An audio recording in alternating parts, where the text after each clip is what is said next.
நோவை போல வெயிட் பண்ணுறதுக்கு நீங்கள் ரெடியா? ஆண்டவர் வந்து மழை வரப்போகுது அப்படின்னு சொன்னார். அந்த ரெயின்காக அவர் வெயிட் பண்ணார். வேலையை கட்டினார். அவ்வளோ டேஸ் ஆச்சு வெயிட் பண்ணார். மக்கள் எல்லாம் அவரை பார்த்து இவர் ஒரு பைத்தியக்காரர் அப்படின்னு நினச்ச நேரத்தில் அவர் வெயிட் பண்ணார்.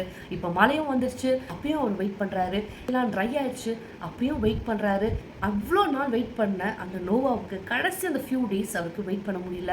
அவருக்கு வந்து ஒரு ஈகர்னஸ், நம்ம எப்போ வெளியே போவோம் அப்படின்றது. இதே போல தாங்க நம்ம லைஃப்பில் நம்ம நிறைய நேரத்தில் வந்து கடைசி நிமிஷம் வரைக்கும் 95% வந்து வெயிட் பண்ணுற நாமும் கடைசி இருக்க அந்த 5%ல நம்மளை யாரெல்லாம் பைத்தியக்காரங்கன்னு சொன்னாங்களோ அவங்களுக்கு முன்னாடி, நம்மளை யாரெல்லாம் முடியாது நம்மளை டிஸ்கஸ் பண்ணாங்களோ அவங்களுக்கு முன்னாடி நம்ம வந்து நம்மளை எக்ஸ்போஸ் பண்ணணும், நம்மளை வந்து நம்ம திறமையானவர்கள் காட்டிக்கணும் அப்படின்ட்டு நம்ம வேகமாக நிறைய காரியங்களை செய்கிறோம், நிறைய முயற்சிகள் எடுக்கிறோம்.